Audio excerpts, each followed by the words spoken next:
কচু দিয়ে কাতলা মাছের recipe.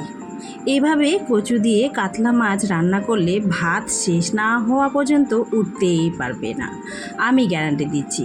Welcome back to my channel লিপি সিম্পল ব্লগ। সকালে কেমন আছো? নিশ্চয়ই ভালো আছো। আর আমিও কিন্তু এই গরমের মধ্যে আছি, দিন চলে যাচ্ছে। তো চলো তোমাদের সঙ্গে এই রেসিপিটা শেয়ার করতে চলে এলাম। সব সময় তো আমরা আলু দিয়ে কাতলা মাছের ঝোল খেয়ে থাকি, একঘেয়েমি রান্নার থেকে একটু ভিন্ন স্বাদে নিয়ে চলে এলাম গাটি কচু দিয়ে কাতলা মাছের রেসিপি। তো সকলে পাশে থাকার অনুরোধ রইল, আর ফুল ভিডিও দেখার অনুরোধ রইল। বন্ধুরা, এভাবে একটু পাশে থেকো। কচু আর কাতলা মাছের স্বাদ যেন অন্যরকম একটা মেলবন্ধন।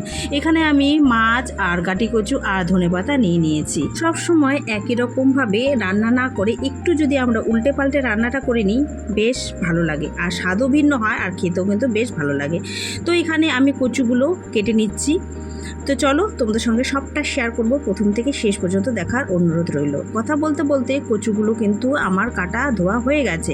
তো চলে এলাম রান্নাঘরে। এখানে মাছগুলো সুন্দরভাবে ধুয়ে নিয়েছি। তো সবসময় আমরা কিন্তু দেখবে আলু দিয়েই কিন্তু বেশিরভাগ মাছের ঝোলটা খেয়ে থাকি, তাই একটু ভিন্ন স্বাদ নিয়ে এলাম এই রেসিপি। তো লবণ হলুদ এই মাছের মধ্যে মেখে দিচ্ছি, আর ওদিকে কিন্তু আমি কড়াইটাও বসিয়ে দিয়েছি।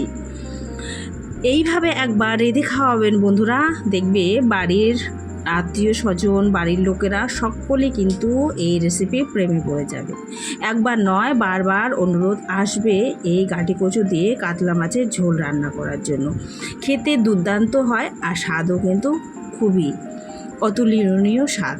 তো যারা কচু খেতে চায় না তারাও কিন্তু এইভাবে মাছ রান্না করলে কচু দিয়ে দেখবে স্বাদটা একটু অন্যরকম আসে, আর খেতেও কিন্তু বেশ পছন্দ করবে। আর ভাত কিন্তু অনায়াসে শেষ হয়ে যাবে গরম ভাতে এই রেসিপি থাকলে। আর কিন্তু অন্য কিছুই কিন্তু রেসিপি আর লাগবে না, এটা দিয়েই কিন্তু খাওয়া হয়ে যাবে।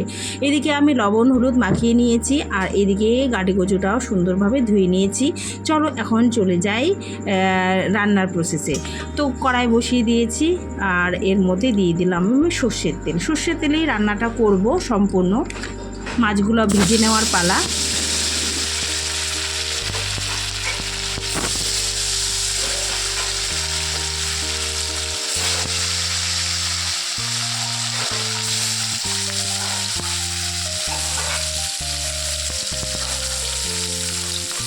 মাছগুলোকে এপিট ওপিট করে সুন্দরভাবে প্রথমে ভেজে নিচ্ছি। তো যে যেখান থেকে দেখছো, পুরনো নতুন সকল বন্ধুদের জন্য রইল অনেক অনেক ভালোবাসা, আর তোমাদের লাইক আর কমেন্ট আমাকে কিন্তু নতুন ভিডিও আনতে আগ্রহ জাগায়। আর নতুন বন্ধু যদি কেউ হয়ে থাকো, প্লিজ বেল আইকনটা প্রেস করে রাখবে, তাহলে কিন্তু নতুনত্ব রেসিপি বা ব্লগ ভিডিও দেওয়ার সাথে সাথে তোমাদের কাছে নোটিফিকেশন পৌঁছে যাবে, আর কিন্তু দেখতেও সুবিধে হবে। যদি তোমরা আমার ভিডিও দেখতে চাও, পছন্দ করো, তাহলে কিন্তু এই কাজটা করে নেবে। তো তোমাদের সাথে কথা বলতে বলতে আমার কিন্তু মাছগুলো ভাজা হয়ে গেছে, মাছগুলো তুলে রেখে দিচ্ছি। তারপরে বাদ বাকি মাছগুলোও চলো আর সুন্দরভাবে ভেজে নেই।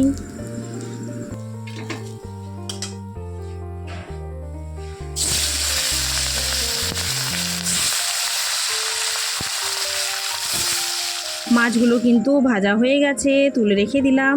তো ওই তেলের মধ্যেই কিন্তু আমি কচুটা যে কেটে রেখেছি সেটা এর মধ্যে দিয়ে দিলাম। আর কচুটাও একটু ভেজে নেব, আর যেহেতু মাছের মধ্যে দেব, তাই আর কি ওই তেলেই কিন্তু আমি এই কচুগুলো ভেজে নিচ্ছি।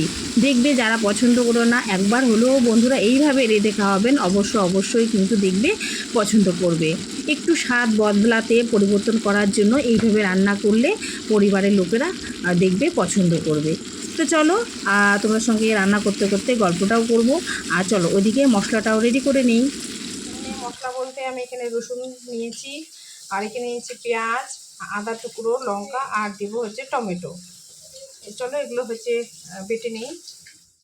আমি এই মশলাটাকে মিক্সারে এখন পিষে নেব, আর তোমরা শিলনোড়াতেও কিন্তু বাটতে পারো। হাতে আমার সময় কম, তাই মিক্সিতে আমি পেস্ট করে নিচ্ছি। আর এর মধ্যে আমি জিরে গুঁড়োটা দিয়ে দিলাম। আর এদিকে দেখো মোটামুটি কচুটা কিন্তু ভাজা মতো হয়ে গেছে, আর এখন কিন্তু এটাকে আমি তুলে নেব। তো তুলে এই যে মাছ আর কচুটা একসাথেই রেখে দিলাম। তো চলো, আর এদিকে কিন্তু আমার পেস্ট করাও হয়ে গেছে। তো চলো, কড়াইয়ে আবার আমি পরিমাণ মতো তেল দিয়ে দিই। কচু কিন্তু অনেকভাবে অনেকে রান্না করে থাকে, এইভাবে একবার মাছ দিয়ে রান্না করবে, দেখবে অবশ্যই তোমাদেরকেও ভালো লাগবে। তো ফোড়নে আমি তেজপাতা, শুকনো লঙ্কা আর গোটা জিরে দিয়ে দিলাম। তারপরে হচ্ছে বেটে রাখা মশলাটা এর মধ্যে দিয়ে দেব।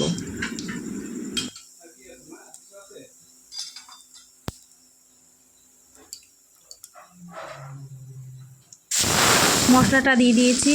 এখন এই মশলার মধ্যে পরিমাণ মতো লবণ দিয়ে দিলাম, আর পরিমাণ মতো এখন দিয়ে দিব হলুদ গুঁড়ো। এইভাবে একটু পাশে থেকো, সাথে থেকো বন্ধুরা, তোমাদের সাপোর্ট আমাকে সত্যি খুবই দরকার, নইলে কিন্তু সামনের দিকে কখনোই এগিয়ে যেতে পারবো না। তারপর আমি একটু কালার আনার জন্য এখানে লঙ্কার গুঁড়ো দিয়ে দিয়েছি, আর ধনে গুঁড়োটা তখন দিইনি, এখন দিয়ে দিলাম। তো এইটাকে সুন্দরভাবে নেড়ে চেড়ে দিচ্ছি, আর সুন্দর করে কিন্তু আমি কষিয়ে নেব। আর দেখবে মশলাটা ভালো করে কষানো থাকলে কিন্তু আর তরকারিটাও বেশ ভালো হয়, আর স্বাদটাও ভালো আসে। তো এই কষানো মশলার মধ্যে আমি সেই ভেজে রাখা গাটি কচুগুলো দিয়ে দিলাম, আর এটাকেও এখন ভালো করে একটু নেড়ে চেড়ে একটু কষিয়ে এর মধ্যে কিন্তু আমি গরম জল দেব। গরম জল দিলে দেখবে তরকারি স্বাদটায় অন্যরকম আসে। তো আমি কিন্তু এখানে সাইডে গরম জল ফুটিয়ে রেখেছিলাম, সেটাই এর মধ্যে দিয়ে দিলাম। এখন চলো, এখন এটাকে আমার সিদ্ধ করে নিতে হবে। আর যেহেতু কচু জাতীয় একটু সেদ্ধ হতে টাইম লাগবে, আর যেহেতু ভেজে নিয়েছি তাই কিন্তু বেশিক্ষণ সময় লাগবে না।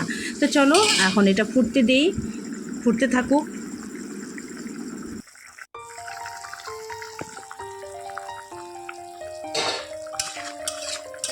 তোমরাও কি আমার মতো গাটি কচু দিয়ে মাছ রান্না করে খেয়েছো? অবশ্যই কিন্তু আমাকে কমেন্টে জানাবে। আমি রান্না করে বাড়ির লোককে খাইয়েছি, আমি নিজেও খেয়েছি, আমার তো খুবই ভালো লেগেছে, পরিবারকেও খুব ভালো লেগেছে। আর এদিকে দেখো গাটি কচুগুলো কিন্তু সুন্দরভাবে সেদ্ধ হয়ে গেছে। আর একটু ঢেকে দিলে কিন্তু আরও বেশি সেদ্ধ হয়ে যাবে, একদম আলুর মতো সেদ্ধ হয়ে যাবে, কোনো টেনশন নেই। আর দেখবে খেতেও দারুণ লাগবে। আমার তো মনে হয় আলুর থেকে এই গাটি কচু দিয়ে এই মাছের ঝোলটা রান্না করেছি বলে আরও বেশি স্বাদ লাগছে। তো ঢেকে দিয়েছিলাম, ঢাকাটা তুলে নিলাম, আর দেখো মোটামুটি কিন্তু ভালোই সেদ্ধ হয়ে গেছে। আর চলো, আরেকটু ফুটে গেলে এর মধ্যে আমি এখন মাছটা ছেড়ে দেবো, ভাজা মাছটা এর মধ্যে ছেড়ে দিলাম। এখন টকবক করে ফুটতে দিব। মোটামুটি কিন্তু আমার হয়ে এসছে। নামানোর আগে ধনেপাতা ছড়িয়ে নামিয়ে নেব। তোমাদের সঙ্গে প্রথম থেকে শেষ পর্যন্ত রেসিপিটা শেয়ার করলাম, আর দেখলে তো কত সহজে গাটি কচু দিয়ে আমার কাতলা মাছের ঝোল রেসিপি কিন্তু হয়ে গেল। আর দেখো কতটা লোভনীয় লাগছে। তো চলো, আর এখন এটার মধ্যে আমি ধনেপাতা হচ্ছে কুচি করে কেটে রেখেছি, সেটা এর মধ্যে ছড়িয়ে দিই। আর তোমাদেরকে এই রেসিপি কেমন লাগলো অবশ্যই কিন্তু কমেন্টে জানাবে। ভালো হলেও বলবে, মন্দ হলেও বলবে, আর ভুল ত্রুটিগুলো আমাকে ধরিয়ে দেবে, তাহলে কিন্তু আমারও জানা থাকবে। তো আমার কিন্তু মোটামুটি কমপ্লিট হয়ে গেছে, এখন হচ্ছে নামিয়ে নেওয়ার পালা। তো চলো, নামিয়ে তোমাদের সঙ্গে আবার শেয়ার করব। আমার কিন্তু নামানো হয়ে গেছে, আর দেখো কতটা লোভনীয় লাগছে, আর কালারটাও কিন্তু বেশ ভালো হয়েছে। তো তোমাদেরকে কেমন লাগলো কমেন্টে অবশ্যই জানাবে। তো আজকে এই পর্যন্তই থাকলো, আগামী দিন অন্য একটা ভিডিওর সাথে দেখা হবে। তোমরা সকলে ভালো থেকো, সুস্থ থেকো, সকলকে টাটা।